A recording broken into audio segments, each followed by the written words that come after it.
All right, guys, welcome back to another video. This is going to be more of just a casual video, me talking about Xbox in 2022 and giving you a quick update on the channel. So as you can see right now, I'm in my regular setup where I film my videos, and over the last couple of weeks, you've seen that I've been in a different area at times. That is because I have a 5-month-old who has taken over my room, and I have to sacrifice the room, which is what you have to do as a father. So that's okay. So I'm going to be all throughout next year filming these videos in different areas here or in my location downstairs. So if you see a different setup, that is the reason why. But I mean, I still try to bring you the news, still try to bring you at least a decent mic quality so you could still hear the news and hear me talking. I think that's the most important thing anyways. But so that's why if you see a different setup, it's because of my son. But besides that, there hasn't been too much crazy stuff. There is some stuff going on with the Activision Blizzard acquisition. We've seen right now that Xbox is being sued by PlayStation fans apparently. Right now it's almost Christmas time.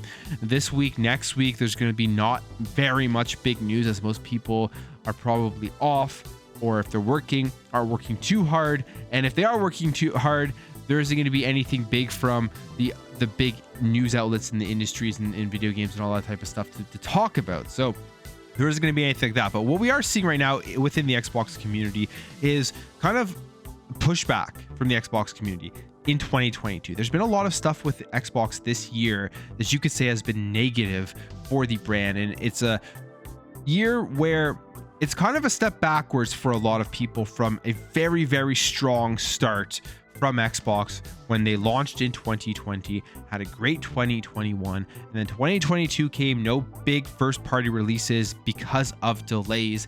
But I still thought throughout the entire year Xbox Game Pass was still a gem.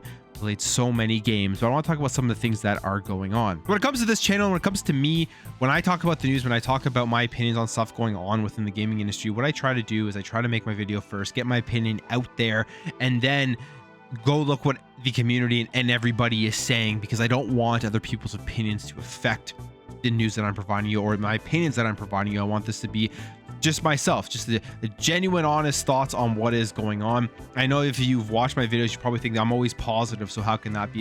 I'm not always positive. I definitely criticize Xbox when they do bad things. Like I criticize them on the $70 game price increase, which I think is absolutely stupid, that they do not need to do that. And the reason they are doing it is because the market has spoken.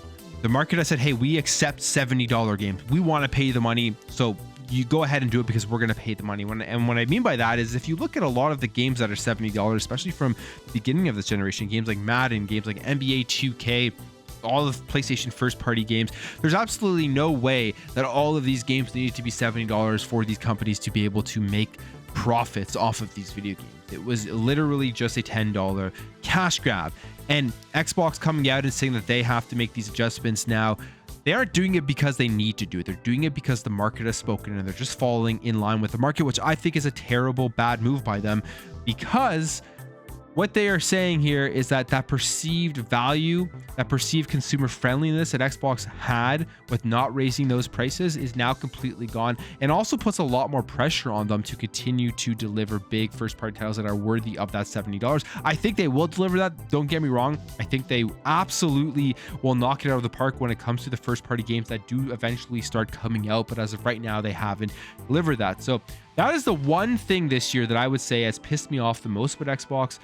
You could argue with the lack of first party titles, it is kind of annoying for people who have been waiting, but honestly, we have known this now for months and months and months about the roadmap about Xbox. So after the delays, that we weren't getting any huge big first party games in 2022. And I see a lot of chatter out there that this was a bad strategy, or that they should have shown up at the Game Awards and they should have shown off more stuff to get people hyped up, and they should have given us more information on the games that were announced years ago. And while I agree with some of that, I don't fully agree with that entire premise. I think what Xbox has been doing with their last show, and hopefully going forward, showing us the 12-month roadmap of games that we are going to be able to access and play either via first party or via Xbox Game Pass, is a very good strategy. What Xbox did was they announced games way too early. This was a mistake that was made. Games that were years and years out, that weren't even going to be close to being ready in the next 2 or 3 years or whatever from the announcement, showing them off, getting people hyped up about it, in my opinion, is a bad strategy. PlayStation does this all the time. I mean, look at Wolverine. They've announced Wolverine. That game's not coming out forever. And they don't nearly, I think, in my opinion, get called out for that as much, or even at the same level that people are calling out Xbox for doing this. What Xbox did back then was a bad strategy, and I think that they've learned from that strategy. I think this is something that we aren't going to see too much going forward, and I think that's a good thing. I think that you should only be showing us games. You should only be showing us titles that we're going to be playing in the next 12 months, maybe in the next year and a half to 2 years, but that's the max.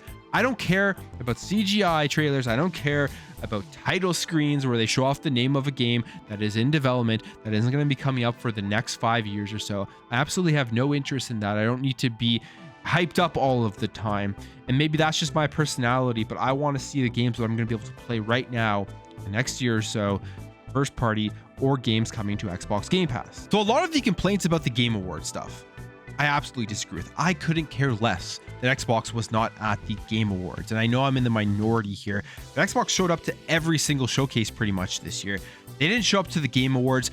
Big deal. It means nothing. We know that they are going to have a showcase early in the year, or at least from the rumors that we've seen from the Xbox 2 podcast, from what Aaron Greenberg came out on Twitter and said that things are going to be coming soon.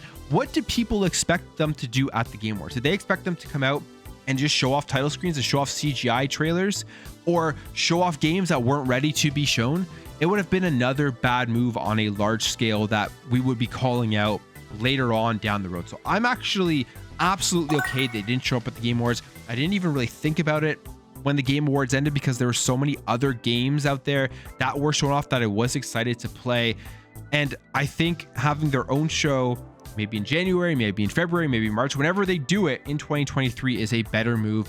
And I hope that when they do have this show, they are going to only be showing off stuff that we're going to be able to play, because the hype creation, if you look at what a lot of these companies do, is they only show off these title screens just to generate some sort of false excitement for a game that isn't going to be coming for a while, to hopefully generate sales for their platform and generate sales for their consoles. But you look at Xbox in 2022 and they've been doing fine. They've been selling, they've been increasing their profits and revenues, their Game Pass subscriptions have been going up, and they haven't released a first party game. So at the end of the day, what is the most important thing here with the Xbox platform right now is Xbox Game Pass. And if you look at all of the games on Game Pass in 2022, you look at all the games just this month so far, with a game like High on Life, lots of great smaller indie games like Chained Echoes, a game I'm playing right now, Eastward, which is just extremely awesome. I know it may not be everybody's cup of tea, and people may look at that and say, hey, these are just small games, they don't matter, you only need the big AAA stuff. The reality of the situation is there's more than enough content on Xbox Game Pass that is bringing people over to the platform and over to the service. And for them going forward, the strategy I think they need to employ with their first party studios to show off games that are going to be ready soon, so that people aren't going to be always waiting for more and more information that is not going to be ready to show. Obviously, the games that were announced years ago aren't ready to show, and they don't want to make the same mistake they did with Halo.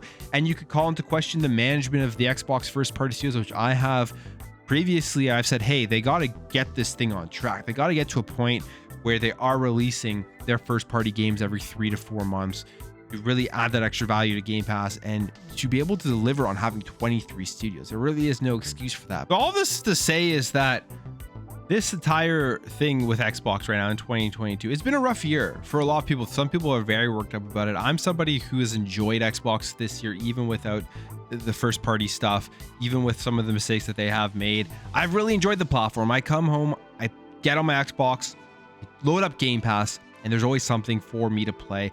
And I'm the type of person that enjoys the variety of games that are on there and different styles of games. So the service is, I would say, perfectly suited for me. Maybe that's why I enjoy it too much, but I think there's a lot of over-the-top outrage about Xbox this year. It's all going to turn around in 2023 once Starfield, once Redfall come out, and hopefully some other titles come out. And if you remember back last generation, just take a second, sit back and remember last generation. What happened at the beginning of last generation? The PlayStation 4, which absolutely destroyed the Xbox One in terms of sales, had an abysmal first 2 years of that console. releasing absolutely nothing. It was just a boring console when it comes to exclusives, and nobody likes to talk about that anymore. Everyone wants to simply forget that. These first 2 years, Xbox had a great 2021, so they faltered in 2022, and unless they continue to falter going forward, everything and everyone is going to be fine.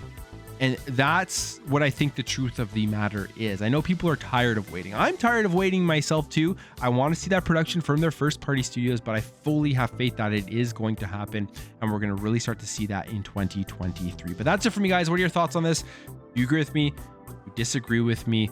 And what do you think is going to happen going forward with the Xbox platform? If you enjoyed this video, hit that thumbs up button. If you're new here, you liked what you saw, consider hitting that subscribe button. Thank you all for watching. Thank you for your support, and I'll catch you in the next video.